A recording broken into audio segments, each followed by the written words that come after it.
Well, very good morning, everyone. Did you all survive?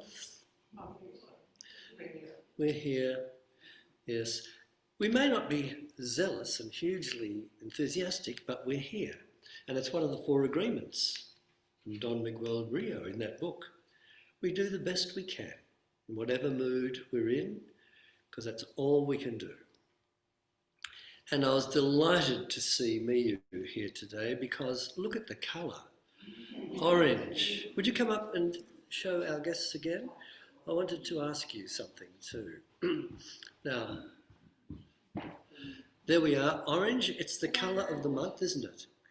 Yes, it is. Now, what language do you normally speak when you're overseas? Overseas? Language. Language. Japanese. Japanese. What's the Japanese word for orange? Oh, that's a tricky question. Oh. we say Orange. Orange is orangey. Yes. Yeah, we can call it orangey, but we can also call it dai-dai. Yes. Yeah, that's the word for orange. Yeah. Right. And zeal? Zeal. Get up and go. Ambition. 조넷? That'll do. Well, I wouldn't know. Say anything. Yes. Would you thank Miyu for being so spontaneous? Thank you, Miyu. Oh dear. So as you know, the power of the month is zeal. And when we get a power of the month, we're usually challenged to take what comes with it. And sometimes we're in the mood, sometimes we're not. Now, the disciple is Simon the Cananean. And we read, as we all do in the Bible, it says there are 2 of Jesus' apostles called Simon. One is Simon Peter, represents receptivity from above, and the other, Simon the Cananean, representing us here from below. Simon means healing, Canaan means zeal.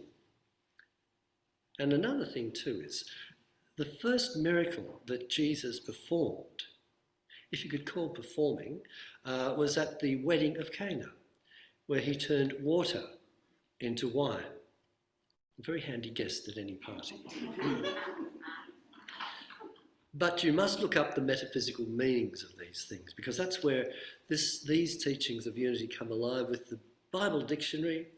And while I was sitting there during meditation, I thought I'd love to have a little place here for it to be here all the time, because it's so vital that we understand water is our life stream, but once we get into the spiritual teachings and we practice them, they become wine. They're matured and mellowed. And that's what that means. The wedding of Cana has other meanings as well. Zeal. The urge is go forward. But we have to set it in motion sometimes if we want something. We've got to be reasonably zealous about getting it. And haven't we been in our young years? When I left school, I was going to get into radio regardless what. I thought I was brilliant. And I used to go there after school and watch the announcers, and sometimes they'd let me in another little room and I'd fiddle around doing the recording, and I was zealous. And I remember waking up after I joined the station, I think it was about the 3rd week, and I thought, I have something to get up to in the morning. Whereas at school you think, ooh. But I thought, well, there's no reason. I've got something to do today. And that was my zeal at that particular time. And then I followed the zeal. I thought, oh, okay, I'm going to get big time now. I'll go into Victorian radio. Tasmania was sort of down there sort of thing in ambition. So anyway, a friend got me a job at Colac. Now, I'd never been to central Victoria before, or Victoria.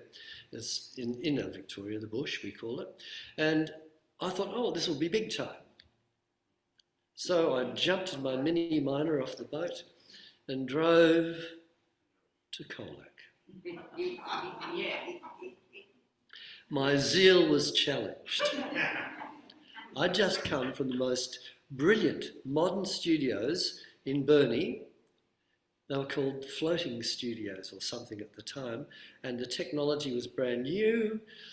On the second story, you looked out over Burnie Harbour, you could see the Empress or whatever it was called at the time, the Spirit of Tasmania coming in, and it was heaven. I thought, what have I done?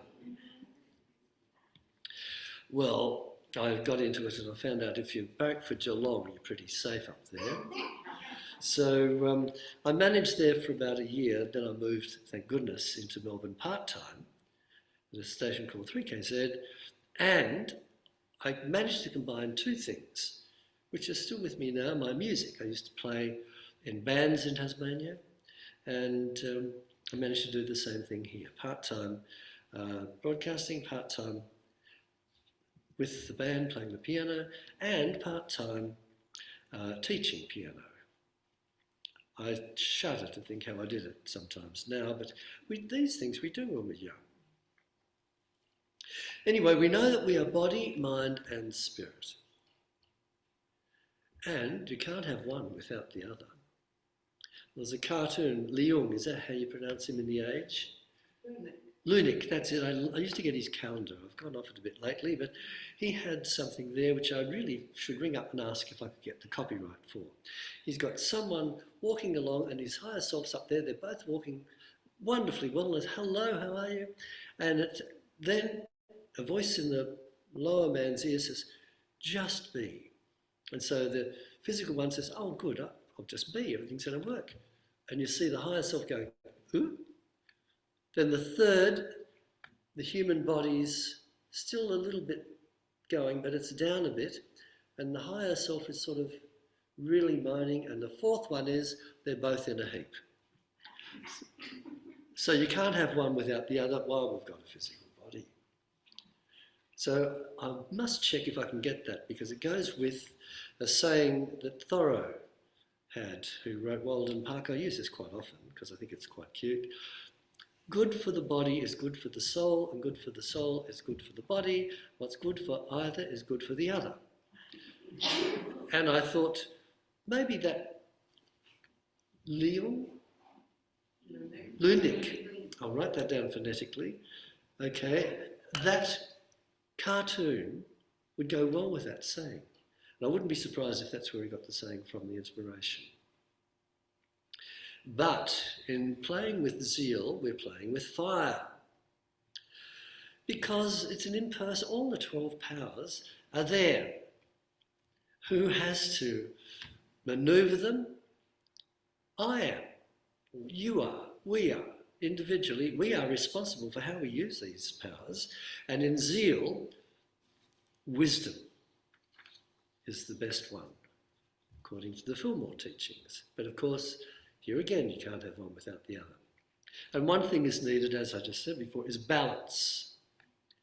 We can be thrown off balance by many things: loss of a loved one, illness, unexpected change in our circumstances, and as Shakespeare wrote, the slings and arrows of outrageous fortune. Yogananda and other spiritual teachers know that, have spoken of the relationship between matter and spirit. The nature of spirit is motionless, no time, it's the dream. Everything is there, we just have to tune into it. The eternal now is there.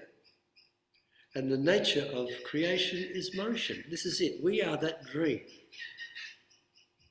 Including those cheeky birds out there. They are just singing with enthusiasm. They don't have an attitude. They're not saying, you weren't here last week, so we're not going to sing for you. They're fine. And I noticed too that the nature of spirit needs us to be materialised, to be demonstrated. What a gift. What a scary gift. So we're in the world of duality, gradually unfolding into what we call the Christ consciousness. In other religions, you can call it whatever you like. It's the highest we can get in this particular form we've got here. If we rest too much, we'll have to move. Use it or lose it. If we move too much, we'll have to rest. And I use another one. I promise I won't use it too much more. In the book of Thomas, Jesus was asked by his disciples, "What is the sign of Spirit working within?" And he replied, "It is a movement and a rest." And as we go into meditation, we sit in silence. We don't move. We just sit in silence and we're just being. Some people may experience something in the silence. A lot do. But I've always found it's when I'm out on the road or whatever, that's when the effects of that silence seem to come through. Look, I'll do this instead of that, and I'll notice this instead of that, and an answer will come for something else. So, Ecclesiastes, there is a time to move, to rest, to live, to die, and to be happy, and to be sad. Nothing stays the same. Everything physical in creation changes, and don't we get upset about that? Christopher Isherwood, the writer, famous writer, some may know him, he studied Vedanta when he went to the United States in Los Angeles. And he wasn't a very good student, he knew that. He was over everywhere, whatever was happening in Hollywood. He was a scriptwriter as well, so you can imagine the challenges of his life. And one day he wasn't feeling well. He went up to his guru and he said, "Oh, look, I'm not feeling too well and I want to do all these sort of things." And he was in his late 60s, I think, then. And the guru said, "Well, surely you don't want to live forever, Mr. Isherwood." And Mr. Isherwood said, "I do." Which we're clinging to life. Our zeal for life is still there, even though things change around us. We are clinging to life. We probably will till the end. A little story from another of my favourite books. Has anyone heard of Aesop's Fables? The classic story here of the hare and the tortoise. It says here, slow and steady wins the race. Well, where's the zeal in that? Aha. The hare started out with zeal, and it looked too easy, so you could see the tortoise just strolling along, and so he went down under the tree 100 metres from the end of the line and had a nap. He woke up just to see the tortoise almost catching up.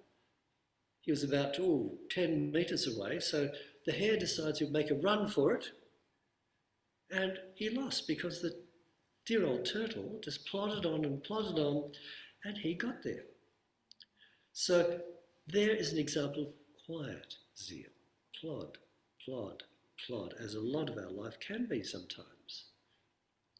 So anyway, the tortoise won, and in time he became a hero.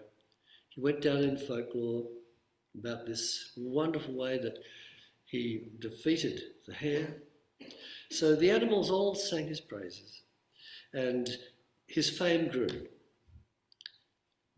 Later that year, a fire broke out in the valley, and as the chief animals decided to let others know that a fire was spreading their way, they unfortunately sent the tortoise to warn everyone, which wasn't a good move. A bit like politics today. Whoops. So anyway, everything is unfolding as it should. In a zeal for change, people want to change things for the sake of change. It's going to happen anyway, but we can give it a direction because we have that power too. So time's moving on, but a few questions to ponder this month for zeal. Do we need more zeal than ever in these times? What if we lose our zeal? How do we regain our zeal? What are we zealous about? Is it in line with universal law and order? So how do we regain our zeal? I suppose in the religious sense, I've known a few people, we've all had it, a dark night of the soul where you think, oh, what's this going on? What's it all about? and we just plod. It's like we're walking alone without that higher self with us. We can't seem to connect with it. We're alone in this physical world. But that is a test, because we always come through. And if people in that condition do something drastic, it's a pity. Because if we can hang on, have the zeal to hang on a little bit longer, the lessons will be learned from all these different conditions that we experience here. And the fourth agreement, regardless, we do our best. That's all we can do at whatever stage we're in at the moment. So, we want a peaceful life. Everyone here will have different answers to what that consists of, the basic necessities. But before people become interested in spiritual topics, they need their physical, material life attended to before they really can become receptive to the fact that we're also spiritual beings. I was in a taxi a while back now, and the taxi driver was a Sikh. And I got chatting to him, and he said yes, when he finishes, he's going around to a place in Ballarat where they prepare meals for all the people. And not just in Ballarat, right around Victoria. And I said, that's very noble. He said, we don't do it for anything special. We do it because we do it.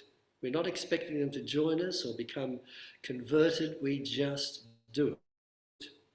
And when people have their physical needs met, then they can start and delve a little bit deeper into that part of themselves, which is the eternal. And we read that Jesus first, in a lot of places there, fed people. The miracle of the loaves and fishes. He fed them before he spoke on that Sermon of the Mount. So in finding comfort, it helps to remain aware of our surroundings and what we're listening to or watching, because we're delicate creatures.